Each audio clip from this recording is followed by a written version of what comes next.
तो जय श्री राम दोस्तों, आप सभी का स्वागत करता हूं मैं आज की एक और नई वीडियो के अंदर। दोस्तों आज की वीडियो में हम लोग करने वाले हैं क्लास 10th का चैप्टर नंबर 3 को कम्प्लीटली इस वीडियो में हम लोग दोस्तों सॉल्व करने वाले हैं। ठीक है, कुछ क्वेश्चंस मैं आप लोगों के लिए एज अ होमवर्क छोड़ दूंगा, जिनका आंसर आप लोग मुझे नीचे कमेंट में बता देना। फुल कॉन्सेप्ट के साथ हम इस वीडियो को करेंगे और 100% गारंटी है कि इस वीडियो के बाद आपको इस चैप्टर के अंदर बिल्कुल भी कन्फ्यूज़न नहीं होगी और नहीं होगी। और हाँ, एक बात और बता दूं कि जो वीडियो होने वाला है ये CBSE के लिए भी है और जो हमारे गवर्नमेंट स्कूल के भाई होते हैं उनके लिए भी है। ठीक है, अब वो कैसे है देखिए, इसके अंदर लिखा तो हिंदी में ताकि उन्हें जो अच्छे से समझ में आ जाए, बट मैं कोई सा भी क्वेश्चन तो रीड करूँगा नहीं, उसका जो है सिंपल सा मतलब आपको समझा के फटाफट कॉन्सेप्ट के साथ हम इस वीडियो को करेंगे। ठीक है दोस्तों, सबसे पहले जानते हैं आपके चैप्टर का नाम क्या है। देखिए दोस्तों, कोई भी चैप्टर करते हैं तो चैप्टर का अगर आपको नाम पता चल गया तो उस नाम को अगर आप समझ लेते हैं चैप्टर के नाम को, तो आपके जो है चैप्टर के बारे में एक अच्छी खासी नॉलेज हो जाती है। ठीक है, अब देखिए आपका जो चैप्टर का नाम है मैं कैसे इसमें समझाता हूँ। चैप्टर का नाम है दो चर वाले रैखिक समीकरण यानी कि linear equation in two variables. अब देखिए दोस्तों, ये बड़ा अटपटा सा नाम है। चलिए हम इस नाम को थोड़ा सा पोस्टमार्टम करते हैं कि नाम जो है कैसा है। देखिए सबसे पहले हम जानते हैं जो चैप्टर है ये 2 वेरिएबल्स यानी कि दो चरों के ऊपर है। वो दो चर हमारे कौन से हैं? पहला चर है x, ठीक है दोस्तों, दूसरा चर है हमारा y। इन्हीं दोनों के ऊपर आपका जो पूरा चैप्टर है ये चलेगा। ठीक है, अब आपको देखिए दो चर वाला रैखिक समीकरण यानी कि देखिए समीकरण कैसे होते हैं, इक्वेशन कैसी होती हैं। एक होती है पॉलिनोमियल इक्वेशन यानी कि बहुपद वाली इक्वेशन होती है जिसके अंदर जो मैक्सिमम पावर होती है वो 3 से ज़्यादा होती है ना। एक होता है त्रिघात समीकरण यानी कि ट्रिनोमियल इक्वेशन यानी कि जिसकी मैक्सिमम पावर 3 होती है। एक होता है हमारा बाइनोमियल इक्वेशन यानी कि द्विघात समीकरण जिसकी मैक्सिमम पावर हमारी 2 होती है। लेकिन एक होता है हमारा नॉर्मल इक्वेशन यानी कि एक हमारा होता है रैखिक समीकरण जिसकी मैक्सिमम पावर हमारी 1 होती है। इसको हम कैसे लिखते हैं, जैसे कि एग्जांपल के लिए मैं लिखता हूँ 2x, आप लोगों को साफ साफ दिख रहा है, देखिए 2x + 2y = में 4। ठीक है, ये मैंने समीकरण लिख दिया। अब ये जो समीकरण है ये समीकरण एक रैखिक समीकरण है यानी कि एक लीनियर इक्वेशन है। अब इस इक्वेशन के अंदर क्या खासियत है कि इसके अंदर 2 वेरिएबल्स हैं यानी कि x और y। ठीक है, तो इसी तरह के समीकरण आपको पूरे चैप्टर के अंदर देखने को मिलेंगे। पहली चीज़ आपने जाना। अब देखिए एक चीज़ आपको और बताना चाहता हूँ, ये जो चैप्टर है ये लाइन के ऊपर भी करता है। देखिए आप जब 9th क्लास के अंदर थे, जब आप 8th क्लास के अंदर थे, तब आप लोगों ने जो है ग्राफ बनाना सीखा था। ग्राफ बनाना यानी कि जैसे कि मान लो ये ग्राफ है, ठीक है, इस तरह से ग्राफ है। ठीक है, अब क्या होता है जो लाइन होती है वो किस तरीके से जा सकती है। मान लो कि कोई पॉइंट है वो यहाँ बन रहा है, फिर यहाँ बन रहा है और यहाँ बन रहा है, तो इस तरह से एक लाइन जाएगी सीधी। आप लोग स्केल से नापते थे। ठीक है, अब इसी तरह से क्या होता था, एक लाइन और बनेगी। ठीक है, तो वो लाइन हो सकता है कुछ इस तरीके से चली जाए, है ना। मतलब जो है किसी एक पॉइंट के ऊपर अगर वो लाइन टच करती है, यानी कि देखो इस चैप्टर के अंदर जो इन्हीं तरह की लाइनों के बारे में हम बात करेंगे। देखिए लाइन इस चैप्टर के अंदर 2 लाइन की बात करें यानी कि 2 समीकरणों के बारे में ही यहाँ पे चर्चा चलेगी। सबसे पहले यहाँ पे 2 लाइनों को लेता हूँ। ये हमारी पहली लाइन है, रुकिए दोस्तों। ठीक है, यहाँ देखिए हमारी पहली लाइन है, ये हमारी दूसरी लाइन है। ठीक है, अब यहाँ देखिए जो लाइनें हैं ये आपस में कभी नहीं मिलेंगी, है ना। तो ये जो लाइनें होती है जो कभी नहीं मिलती हैं इसे हम बोलते हैं पैरेलल लाइंस यानी कि समांतर रेखाएं। ठीक है, अब एक तरह की लाइन और होती है। अच्छा, ये जो दोनों लाइनें हैं क्या दूसरे तरीके से भी व्यवहार कर सकती हैं? हाँ, ये अलग तरीके से और भी बिहेव कर सकती हैं। किस तरीके से? जैसे मान लो एक लाइन ऐसे जा रही है, दूसरी लाइन हमारी कुछ ऐसे जा रही है, तो ये क्या होगा, एक पॉइंट के ऊपर आकर के, एक पर्टिकुलर पॉइंट पर आकर के ये जो है टच कर देंगे यानी कि एक दूसरे को प्रतिच्छेद कर देंगी। ठीक है, तो ये जो लाइनें आपस में टच करती हैं, इंटरसेक्ट करती हैं, एक तरह से कह सकते हो। जैसे कि रेल की पटरी है, ये इस तरह से जा रही है ना, और इस तरीके से, अच्छा रेल की पटरी ऐसे तो नहीं जाएगी, नहीं तो ट्रेन का एक्सीडेंट हो जाएगा। रेल की पटरी ऐसी होती है ना, एक पटरी ऐसे एक पटरी ऐसे। लेकिन यहाँ देखो, मान लो अगर कोई पटरी है, जैसे मान लो कोई रेलगाड़ी सीधी जा रही है और रेलगाड़ी थोड़ी इधर से आ गई, तो हम कह सकते हैं कि एट अ पॉइंट वो आपस में टकरा जाएंगे, है ना, टच हो जाएंगी। तो ये जो लाइन आपस में प्रतिच्छेद करती है यानी कि एक दूसरे को काटती है या फिर यूँ कह दो इंटरसेक्ट करती है, इस तरह की लाइन को हम बोलते हैं इंटरसेक्टिंग लाइन यानी कि प्रतिच्छेदी रेखा। ठीक है, तो 2 लाइन आपने समझ लिया। अच्छा, क्या लाइन किसी और तरीके से बिहेव कर सकती है? हाँ, एक तरीका और भी है। पहला तो है कि लाइन एक दूसरे को कभी टच ही नहीं करेंगी, दूसरा है कि एक दूसरे को टच कर देंगे। अब दूसरा तरीका क्या है, मान लो कि यहाँ पे कोई लाइन है, ठीक है, ये मान लो ये कोई एक लाइन जा रही है, एक पर्टिकुलर लाइन जा रही है कुछ इस तरीके से। ठीक है, दिख रहा है आप लोगों को यहाँ पे एक लाइन जा रहा है, ठीक है, इस तरह से। बहुत बड़ी लाइन नहीं है, वो साफ नहीं दिख रहा होगा शायद, इसलिए मैंने ऐसा कर दिया। और दूसरी लाइन क्या है, वो भी सेम इसी के ऊपर ही इस तरीके से जा रही है। है ना। भले पॉइंट देखो कितना आसान है कि यहाँ पर एक लाइन ऐसे जा रही है, दूसरी लाइन भी इसी के ठीक ऊपर जा रही है, यानी कि या तो लाइन कभी एक दूसरे को टच ही नहीं करेंगे, कुछ मतलब ही नहीं है। दूसरा है कि लाइन जो है एक दूसरे को कट कर देंगी। तीसरा है कि जो लाइनें हैं ना, ये जो लाइनें हैं एक दूसरे के ऊपर ही चलेंगी। जैसे ये लाइन जा रही है, इसी के ऊपर एक दूसरी लाइन जा रही है, ये लाइन जा रही है, और जो दूसरी वाली लाइन होगी ना, देखो गाइस, वो इसी के ऊपर ही चल जाएगी। अब यहाँ पर आप देखिए, ये जो लाइनें हैं ये एक दूसरे को कितनी बार टच कर रही हैं? 0 बार, यानी कि इनका कितना आंसर होगा? 0 आंसर होगा। यानी कि कभी भी इनका जो है समीकरण मतलब जो आंसर आएगा वो कुछ आएगा ही नहीं, यानी कि कुछ आंसर नहीं होगा, 0 भी नहीं होगा, ठीक है। दूसरा यहाँ देखिए, जो लाइन है कितनी बार एक दूसरे को काट सकती है? एक ही बार तो काटेंगी ना, अगली बार ये चलती जाएंगी, इधर चलती जाएगी, अपने रास्ते चलती जाएगी, कभी इनका मिलाव ही नहीं होगा, ना इधर से ना इधर से, यानी कि एक ही पॉइंट पे काटेंगी। तो ये जो प्रतिच्छेदी रेखा होती है इसका हमेशा कितना आंसर होता है? 1 आंसर होता है। अब ये जो लाइन एक के ऊपर एक चलती है, ये जो लाइन एक के ऊपर एक चलती है, जिसे हम जो है बोलते हैं, क्या बोलते हैं दोस्तों इस वाली लाइन को हम लोग? हाँ ठीक है, तो समझ में आ रहा है ना। तो ये वाली जो लाइन होती है जो एक के ऊपर एक चलती है, इस तरह की लाइन को हम लोग जो है कहते हैं कि इसके कितने आंसर होंगे? इसके होंगे मैनी सॉल्यूशंस, यानी कि बहुत सारे आंसर इसके जो है हो सकते हैं। इसके जो है कोई फिक्स आंसर नहीं होता है। इन्फिनिटी तो नहीं कह सकते हैं, क्योंकि मैथमेटिक्स के अंदर अभी आप लोग इन्फिनिटी के बारे में इतना नहीं पढ़ना है, ठीक है। तो ये चीज़ आपकी जो है समझ में आ गई, ठीक है। अब आपको पता है, जब आपको ये तो पता है जैसे कोई इक्वेशन है, अब बताइए कि एक प्रतिच्छेदी रेखा बनेगी, यानी कि अगर मैं इसमें से x और y की वैल्यू निकालूं, उसे ग्राफ के ऊपर सॉल्व करूं, तो क्या वो इस तरह की लाइन बनेगी, है ना, या फिर जो है इस तरह की लाइन बनेगी, या फिर इस तरह की लाइन बनेगी? आप कहोगे ये कैसे पता चल जाएगा? ये तो मैंने बताया, ये तो गलत बात है, ऐसे बिना पूछे कैसे बता सकता हूँ? ऐसे थोड़ी पूछते, तो स्कूल वाला अत्याचार हो गया ना। सॉरी दोस्तों, मैं बताऊँगा, ठीक है। यहाँ पर देखिए, सबसे पहले हमको एक समीकरण दिया होता है। इस चैप्टर के अंदर आपको एक ट्रिक भी पता चलेगी जिससे आप पहचान सकते हैं कि कौन सी जो है पैरेलल है, कौन सी इंटरसेक्टिंग है, और कौन सी हमारी ये वाली है, ठीक है। तो देखिए दोस्तों, इसके अंदर बड़ा सिंपल सा फंडा होता है। आपको जो है चैप्टर के अंदर देखिए, यहाँ पे 2 लाइनें हैं, यानी कि 2 इक्वेशन भी दी जाएंगी। तो पहली इक्वेशन ये हो गई, मान लेते हैं मैं दूसरी इक्वेशन आप लोगों को दे देता हूँ। ये तो साफ से नहीं दिख रहा होगा, ठीक है। यहाँ देखिए, जैसे दूसरी इक्वेशन मैंने आपको दे दी, 2x - 2y = 0, ठीक है। ये इक्वेशन दे दी। अब यहाँ पर हम कैसे निकालेंगे? ये आपको होता है इक्वेशन नंबर 1, ये होता है इक्वेशन नंबर 2। ये आपको समझ में आ गया? ये आपका इक्वेशन दिया हुआ है, ठीक है, और इसे आपने पहला और दूसरा मान लिया। 9th क्लास के अंदर आप क्या करते थे? आप लोगों का सेकंड चैप्टर था शायद, तो यहाँ पे आप करते थे ax + by, है ना, +c = 0, है ना, इस तरीके से आप करते थे। तो उसके अंदर क्या था, आपको इनके जो है गुणांक यानी कि कॉफिशिएंट को बताना होता था कि कौन कौन से ये हैं, यानी कि ABC बताना होता था। सिंपल समझो। बट अब क्योंकि इसके अंदर 2 इक्वेशन आ गई, तो दोनों के आपको ABC बताने पड़ेंगे, लेकिन एक अलग तरीके से। जैसे पहले का A बता देना, उसके नीचे बटा डाल के दूसरी इक्वेशन का A बता देना, ठीक है। फिर इस तरीके से जैसे मैं लिख देता हूँ, 2 ये है ना, और 2 हमारा ये है, तो कट के 1 आ जाएगा, है ना। इसी तरह से यहाँ लिख देता हूँ B पहली इक्वेशन का और B दूसरी इक्वेशन का, बराबर में दूसरा क्या है हमारा 2 है, नीचे कितना है हमारा -2 है, कट के कितना आ जाएगा -1 आ जाएगा, ठीक है। अब थर्ड इक्वेशन में देख लेते हैं, C हमारा कितना है? C फर्स्ट इक्वेशन में जो है हमारा 4 हो जाएगा, ठीक है। इधर ले आओगे तो -4 हो जाएगा, तो इसे मैं -4 रख देता हूँ, ठीक है, -4, ठीक है। अब यहाँ देखिए C2 हमारा कितना है?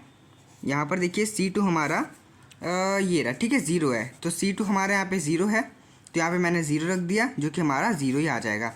अब देखिए, जो 1 -1 और 0 आया है, क्या ये एक दूसरे के इक्वल है? तो देखिए, 1 -1 और 0 एक दूसरे के इक्वल नहीं है, तो हम क्या कह सकते हैं कि A1/A2, ठीक है गाइस। अब आप लोगों को थोड़ा और अच्छे से साफ दिखेगा, ठीक है, कि A1/A2 is not equal to B1/B2 and it is also not equal to C1/C2, ठीक है। ये चीज़ आप यहाँ पे लिख देना, छोटी सी स्टेटमेंट है, बस आपका सारा का सारा तो यहीं पर हो गया। अब आपको, मुझे उम्मीद है इतना तो समझ में आ गया होगा। अगर आप लोगों ने इतना समझ लिया है और ग्राफ बनाना भी आप लोगों को आता ही है, तो ये मान लो आपका लगभग पूरा चैप्टर यहाँ पे ख़त्म हो चुका है, मतलब ये पूरी एक्सरसाइज ख़त्म हो चुकी है, ठीक है। अब यहाँ पर देखिए, A1/A2, B1/B2 और C1/C2 जो कि एक दूसरे के इक्वल नहीं है, तो इसको हम हिंदी में क्या बोलेंगे कि ये जो कोई भी एक दूसरे के इक्वल नहीं है, ये होगा हमारा प्रतिच्छेदी रेखा, यानी कि कौन सी लाइन? इंटरसेक्टिंग लाइन, ठीक है। कौन सी लाइन होगी दोस्तों? हमारी प्रतिच्छेदी रेखा, यानी कि इंटरसेक्टिंग लाइन। और अगर आपको इसमें कॉन्सिडेंट और इनकॉन्सिडेंट बताना होगा तो उसमें आप कह सकते हैं कि ये जो है संगत है यानी कि कॉन्सोनेंट है। ठीक है, क्या ये हमारा संगत है? तो यहाँ पे मैंने इसको भी लिख दिया इस तरीके से। अरे यार, एक हाथ में कैमरा पकड़ा हुआ हूँ इस वजह से, कोई नहीं, संगत है। ठीक है, तो ये आपका समझ में आ गया। अच्छा, ये ज़रूरी है कि हर बार ऐसा ही होगा? कुछ और सिचुएशन भी आ सकती है, जैसे कि A1/A2 is equal to B1/B2, है ना, but it is not equal to C1/C2। ठीक है, तो इस तरह की भी इक्वेशन आ सकती है आप लोग, जैसे ये आया ना वैसे हो सकता है आप लोगों का जो है इस तरीके से आ जाए, है ना। तो ये आप कैसे कर सकते हैं? ये देखिए, आप कुछ इस तरीके से कर सकते हैं। इस वाली जो इक्वेशन होगी इसको हम कहेंगे असंगत, यानी कि इनकॉन्स्टिडेंट। ठीक है, और हिंदी में हम इसे बोलेंगे असंगत। ठीक है, क्या कहेंगे? असंगत। और ये जो इक्वेशन होगा ना, इससे हम बोलते हैं, अगर इस तरह की लाइनों के हिसाब से देखा जाए तो हमारी ये वाली लाइन होती है पैरेलल लाइंस, यानी कि जहाँ पर दो इक्वेशन तो इक्वल हैं पर तीसरी नहीं है ना, तो ये हमारी पैरेलल लाइंस हो जाती है, यानी कि हमारी जो है समांतर रेखाएं हो जाती है जिनका कोई आंसर नहीं होता है। तो प्रतिच्छेदी है, यानी इनका कितना आंसर होगा? कोई एक ही सॉल्यूशन निकलेगा। इसका कितना निकलेगा? कोई भी सॉल्यूशन नहीं निकलेगा, है ना। अच्छा, एक इक्वेशन और बन सकती है जहाँ पर ये तीनों एक दूसरे के इक्वल नहीं होंगे। तो जहाँ पर तीनों एक दूसरे के इक्वल नहीं होंगे वो भी हमारा संगत हो जाएगा। ठीक है, ठीक है, क्या हो जाएगा? हमारा ये संगत हो जाएगा। अरे यार, ठीक है दोस्तों, तो यहाँ पर आप लोगों ने देखा, अगर मान लो, देखो मैं रिवीजन करा देता हूँ, जहाँ पे तीनों इक्वल नहीं होंगे, है ना, देखो जहाँ पे तीनों इक्वल नहीं होंगे वो हमारा संगत होगा। यहाँ पे आप लोग देखिए दोस्तों, थोड़ा कंफ्यूज हो रहे होंगे, मैं पीछे समझा देता हूँ अच्छे से। ठीक है, यहाँ देखिए हमारा यहाँ पर मैं कह सकता हूँ कि A1/A2 इज़ इक्वल है B1/B2 के। ठीक है, और ये वाली जो इक्वेशन है ये भी इक्वल है C1/C2 के। तो मैं क्या कह सकता हूँ? ये संगत होगा। क्या होगा? संगत होगा। और ये क्या, और हम इसको कहते हैं संपाती होगा, हिंदी मतलब वैसे कहो तो संपाती होगा। और इसके जो है कितने आंसर होंगे? मैनी सॉल्यूशंस होंगे। ठीक है, एक हमारा ये बन गया। ठीक है, दूसरे पॉइंट पे क्या बनता है हमारा? ठीक, यहाँ पे आप लोग देख सकते हैं, एक सेकेंड। ठीक है, यहाँ देखिए, यहाँ पे हमारा दूसरे में क्या बन सकता है कि A1/A2 इज़ इक्वल है B1/B2 के, इस तरीके से, but it is not equal to C1/C2। तो ये क्या होगा? हमारा असंगत हो जाएगा। क्या हो जाएगा दोस्तों? हमारा असंगत, यानी कि इनकॉन्शिडेंट हो जाएगा, जिसके कितने आंसर होंगे? कोई आंसर नहीं होगा इसका। ठीक है, अब साथ ही साथ देखिए A1/A2 इज़ इक्वल है B1/B2 के, और ये जो है नहीं, ये इसके इक्वल नहीं है और ये भी इसके इक्वल नहीं है, यानी कि तीनों में से कोई किसी के इक्वल नहीं है ना। तो यहाँ पर ये जो है क्या हो जाएगा हमारा? देखिए दोस्तों, ये हो जाएगा हमारा प्रतिच्छेदी रेखा। ठीक है, कौन सा? प्रतिच्छेदी रेखा लिख लेना आप लोग। और यहाँ पर हम इसको कहते हैं संगत। ये भी हमारा कॉन्सोनेंट हो जाएगा, यानी कि इंटरसेक्टिंग लाइन भी हमारी कॉन्सोनेंट होती है। ठीक है, तो इतना कॉन्सेप्ट आप लोगों ने यहाँ पे समझ लिया। अब चलिए हम फटाफट से यहाँ पे क्वेश्चंस को करते हैं और फटाफट से हम जो है पूरे एक्सरसाइज को ख़त्म करते हैं। ठीक है दोस्तों, तो यहाँ पर देखिए आप लोगों का एक्सरसाइज नंबर 1 जो है हमारा 3.1, वो क्या कहता है कि क्लास 10th के 10 बच्चों ने जो है मैथ्स की कोई, सिंपल भाषा में समझो, क्लास 10th है, ठीक है, जिसके अंदर जो है मैथ्स का कोई कंपटीशन हुआ जिसके अंदर टोटल 10 बच्चों ने पार्टिसिपेट लिया। अब जो 10 बच्चे हैं उनमें से जो लड़के हैं उनकी जो संख्या है वो लड़कियों से 4 कम है। ठीक है, और लड़कियों की संख्या लड़कों से 4 ज़्यादा है। तो हमें जो लड़के और लड़कियों की जो है हमें संख्या को बताना है। ठीक है, तो हम कैसे बताएंगे? देखिए, इसके अंदर आप लोगों को एक कला सीखनी पड़ेगी इक्वेशन बनाने की। ठीक है, वो कैसे सीखेंगे? यहाँ पे देखो माना, वो आपको प्रैक्टिस से अपने आप हो जाएगा। ठीक है, माना आज आप लोगों दोस्तों ये वाला हो जाए ना, तो आप लोग क्या कर सकते हो, जो पिछले साल के क्वेश्चन पेपर रहेंगे ना, आप उनको जो है ट्राई कर सकते हो, या फिर इसके जो है एग्जाम्पल सॉल्यूशंस के साथ बना करके कर सकते हो। ठीक है, तो माना लड़कों की संख्या को x मान लिया। ठीक है, माना यहाँ पे मैंने माना कि लड़कियों की संख्या, माना लड़कियों की संख्या y। ठीक है, तो मैंने लड़कों और लड़कियों की संख्या को x और y मान लिया। अब उसमें क्या बोला कि टोटल बच्चे 10 हैं, यानी कि अगर मैं लड़कों की संख्या को लूँ, यानी कि सारे लड़कों को लूँ और सारी लड़कियों को जोड़ दूँ, तो कितने बच्चे बनेंगे? 10 बच्चे, है ना, क्योंकि क्लास के अंदर कितने विद्यार्थी हैं? 10 विद्यार्थी है। ठीक है, 10 स्टूडेंट्स हैं। तो ये देखिए आप लोगों का इक्वेशन नंबर फर्स्ट बन गया। याद रखना, कोई भी इक्वेशन जब भी बनता है जब उसके अंदर इक्वल का साइन होता है। ठीक है, ये आप लोगों का हो गया। अब देखिए हमें, अब क्योंकि लीनियर इक्वेशन 2 वेरिएबल्स है, यानी कि इसमें x और y यानी कि 2 रेखाओं का बताना होता है, यानी कि एक समीकरण और बनाना पड़ेगा। इसके अंदर हमें एक कहानी और दी हुई कि लड़कों की संख्या लड़कियों से 4 कम है। तो हम क्या कह सकते हैं कि जो लड़के हैं और लड़के हैं वो बराबर हैं। अब कहोगे कैसे कह सकते हैं कि बराबर हैं, वो तो चार्ज का फ़र्क आ रहा है ना। तो देखिए हमें बराबर तो लगाना पड़ेगा क्योंकि हमें इक्वेशन बनाना है। अब बराबर लगा दिया तो हमें जो है इधर भी 4 ऐड करना पड़ेगा। अब कहोगे क्यों करना पड़ेगा, क्योंकि वो तो 4 ज़्यादा हैं लड़कियां, है ना, लड़के बेचारे 4 कम हैं, तो 4 हमने और ऐड कर दिया तभी तो इक्वेशन बनेगा। तो हमने क्या करा, एक्स को यहाँ रखा, ये प्लस का इधर आके माइनस का हो गया, ठीक है, ये प्लस का इधर आके माइनस का हो गया। इस तरीके से हमने इस इक्वेशन को बना दी। यही हमारी कला है इक्वेशन बनाने की, जिसको आप लोगों को यहाँ पे सीखना पड़ेगा। अब यहाँ पर देखिए हम इसे कैसे सॉल्व कर सकते हैं। यहाँ पर मैं 2 डिब्बे बनाऊंगा, पहले रखूँगा एक्स, दूसरा रखूँगा मैं वाई का, ठीक है। अब इस इक्वेशन के अंदर मैं क्या करूँगा, इस तरीके से 3 खाने बना लूँगा, यानी कि 3 पार्ट बना लूँगा। एंड दूसरे वाले में क्या करूँगा, फिर से ऐसे बनाऊँगा। आप कहोगे मैं 2 बार क्यों कर रहा हूँ, क्या सेम वैल्यू को रखनी है, अलग अलग रखनी है। तो देखिए मैं आपको बता दूं कि अलग अलग वैल्यू आया या सेम आया वो अलग अलग इक्वेशन के ऊपर डिपेंड करता है। पहले वाला डिब्बा जो है इस इक्वेशन के लिए इक्वेशन नंबर फर्स्ट, और जो दूसरा वाला डिब्बा है ये मेरा इक्वेशन नंबर सेकंड के लिए, ठीक है। यहाँ पर देखिए आप यहाँ पे कुछ भी वैल्यू रख सकते हैं, एक्स या वाई की, एक्स या वाई को ले लो, आपकी मर्जी है, लेकिन एक को ही लेना है, ठीक है। उसकी जगह अपने मन से कुछ भी वैल्यू आप रख सकते हो। जैसे कि एग्जाम्पल के लिए मैं एक्स की वैल्यू यहाँ पे 0 रख देता हूँ, तो यहाँ पे वाई की वैल्यू 10 आ जाएगी, ठीक है। यहाँ पर अगर मैं 1 बढ़ा दूंगा, यानी कि पहले 0 था, मैंने 1 रखा तो अब की बार वैल्यू 9 आ जाएगी, ठीक है। अब की बार मैं यहाँ पे रखूँगा वैल्यू, तो यहाँ पे 2 आ जाएगी, ठीक है। 2 रखी एक्स की तो यहाँ पे कितनी आ जाएगी, 8। लाइक दिस अब की बार मैं यहाँ पे 0 रखता हूँ तो यहाँ पे कितना हो जाएगा मेरा, यहाँ पर मेरा हो जाएगा, यहाँ पर देखिए यहाँ पे मैं आप लोगों को अच्छे से समझा पाऊँगा, ठीक है। 0 minus Y is equal to -4 है, माइनस से माइनस कैंसिल हो गया, यानी कि 0 रखने पर हमारी वैल्यू कितनी आ रही है दोस्तों, यहाँ पे 4 आ रही है, ठीक है। इसी तरह से आपकी बार मैं यहाँ पे वैल्यू एक और रख देता हूँ, 1 रख देता हूँ ना, तो 1 minus Y is equal to -4, यानी कि minus Y is equal to में -4 प्लस का इधर आके माइनस का हो जाएगा, है ना। अब यहाँ देखिए माइनस वाई की वैल्यू आ जाएगी -5 और ये इससे कैंसिल हो जाएगा, यानी कि वाई की वैल्यू आ जाएगी 5, ठीक है। तो यहाँ पे देखिए मैंने 1 रखा तो 5 आया, आप अपना एक सीरीज़ बन रही है ना, एक 0 रखा तो 4 आया, 1 रखा तो 5, यानी कि 2 रखूँगा तो 6 आएगा, 3 रखूँगा तो 7 आएगा, ठीक है। लेकिन हमें इतनी वैल्यू नहीं रखनी, 3 पे काम चल जाएगा। अब देखिए ग्राफ बनाऊँगा तो टाइम लगेगा, इसलिए आप लोगों के लिए मैंने यहाँ पे ऑलरेडी ग्राफ बना के रखा हुआ है। अब हमको क्या करना है, इन वैल्यू को यहाँ पे उठा के पटकना है, ठीक है। रुकिए मैं पहले इन दोनों डिब्बों को उठा के यहाँ पटक देता हूँ, इसको मैंने यहाँ पे रखूँगा, ठीक है,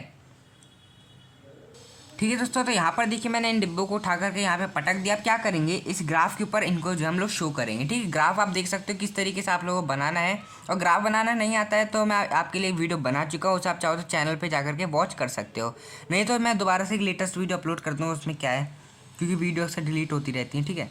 तो देखिए यहाँ पे 0 एक्स का हमें 0 देखना है। ये आपको पता है हमारा कौन सी लाइन होती है, ये जो सीधी सीधी लाइन जा रही है ना वर्टिकली, ये होती है हमारी वाई लाइन, ठीक है। वाई एक्सिस होता है हमारा, यानी कि इस वाली लाइन को हम हिंदी में बोलते हैं, क्या बोलते हैं हम लोग, इस वाली लाइन को हम बोलते हैं भुज, ठीक है। क्या बोलते हैं, भुज, जो कि हमारा एक्स होता है, ठीक है। और ये वाली लाइन जो होती है हमारी वर्टिकली, ये हमारा वाई होता है, ठीक है। ये हमारा हॉरिजॉन्टली लाइन हमारा एक्स हो गया, ये हमारा वर्टिकली लाइन हमारा वाई हो गया, ठीक है। अब यहाँ पर देखिए एक्स हमें 0 रखना है, यानी कि 0 हमारा एक्स वाई का हमेशा यहाँ होता है, और वाई का 10 रखना है। तो यहाँ पे देखते हैं 10 तक जाएंगे हम, 10 यहाँ पर है, 10 और 0 ना, तो यानी कि 0 हमारा यहीं पर ही हो गया, ठीक है, 10 वाली लाइन। अब यहाँ देखिए 1 और 9, यानी कि 1 हमारा ये हो जाएगा एक्स का, और यहाँ पर 9 हमारा ये हो जाएगा, है ना। तो यहाँ देखिए हम लोगों ने 9 को भी कर दिया है। एंड अब 2 और ये 8, ठीक है। अब ये हमारा 2 है, एंड यहाँ पर अब हमारा ये 8 है, ठीक है। तो यहाँ पर आप देख सकते हैं कि किस तरीके से एक रेखा बन रही है, ठीक है गाइस। थोड़ा सा मतलब टेढ़ा मेढ़ा हो गया, बट कोई नहीं, ये जो हमारे नंबर्स हैं इनके अकॉर्डिंग ये बिल्कुल सही है, ठीक है।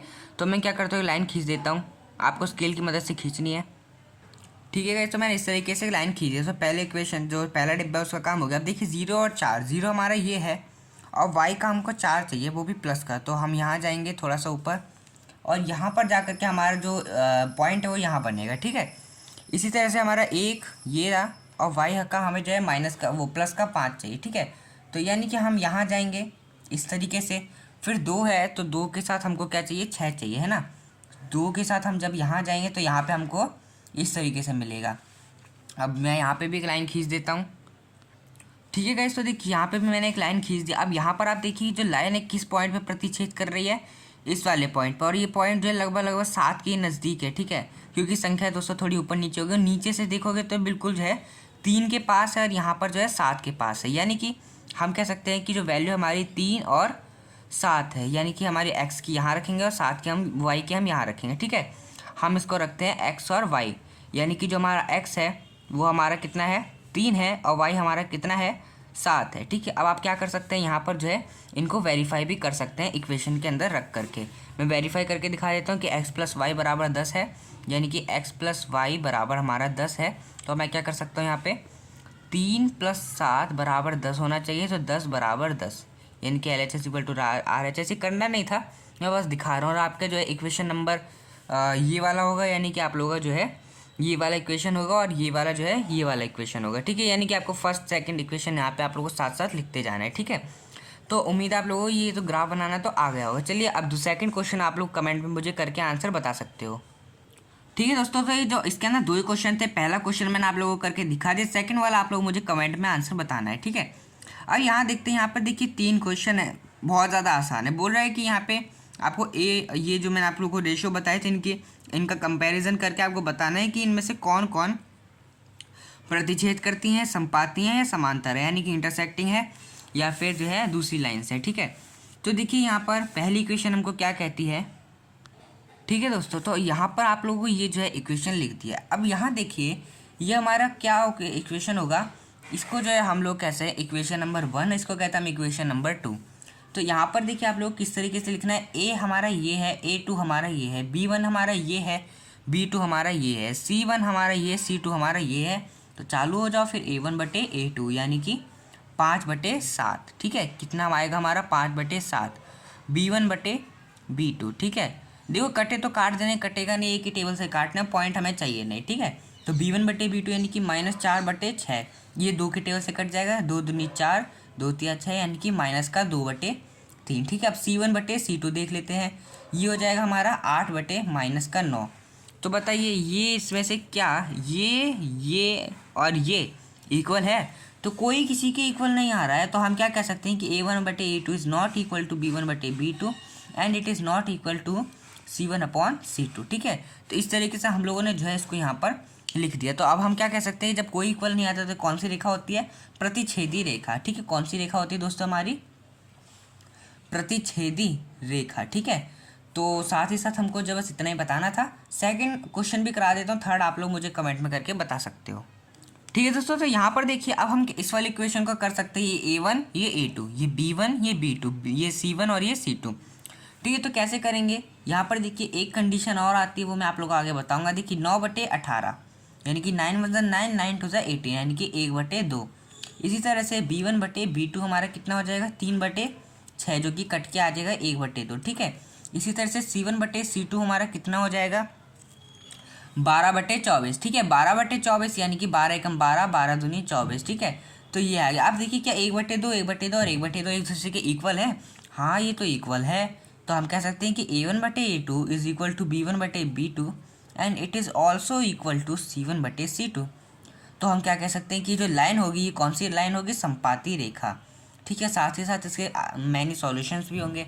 थर्ड क्वेश्चन आप लोग मुझे जो है कमेंट में करके बता सकते हो। यहाँ पे मैं मार्क कर देता हूँ आप लोगों के लिए थर्ड क्वेश्चन। एंड यहाँ पर जो है मैं मार्क इसलिए कर रहा हूँ, मैं अपने लिए कर रहा हूँ ताकि आप लोगों को जो कमेंट के अंदर आंसर दे पाऊँ, नहीं तो मैं भूल जाऊँगा कि कमेंट में आंसर भी देना था, ठीक है। तो देखिए गाइस नेक्स्ट क्वेश्चन हमको क्या बोल रहा है कि अनुपात, यानी कि जो ये है इनकी तुलना करके हमको बताना है कि जो रैखिक समीकरण है वो असंगत है या संगत है। देखिए दोस्तों लास्ट क्वेश्चन आप लोगों का ये बच रहा है, ठीक है। इसके अंदर से मैं आप लोगों को 5 क्वेश्चन से कुछ क्वेश्चन करा देता हूँ, कुछ क्या जो थोड़े डिफिकल्ट से हैं और जो थोड़े सिमिलर हैं वो छोड़ दूंगा, ठीक है। तो देखिए सबसे पहले आपको ये करके जो है बताना पड़ेगा कि कौन कौन जो है संगत है या असंगत है, यानी कि कौन कौन से कॉन्सोनेंट है और इनकॉन्सोनेंट है, ठीक है। तो बहुत आसान होता है दोस्तों बताना। सबसे पहले आपको क्या करना है, मैंने आपको बताया था यहाँ पर पेपर के ऊपर, यहाँ कहाँ गया, एक सेकंड, मैंने आप लोग पीछे समझाया था, है ना। ये वाला पॉइंट आप यहाँ पे देख सकते हो कि अगर ये तीनों इक्वल होंगे तो संगत होंगे, है ना। और तीनों एक में से अगर कोई इक्वल मान लो है तो तीनों संगत हों यानी कि तीनों एक दूसरे के इक्वल हो या फिर तीनों में से कोई किसी के इक्वल ना हो तो संगत संगत होगा, यानी कि कॉन्सोनेंट होंगे।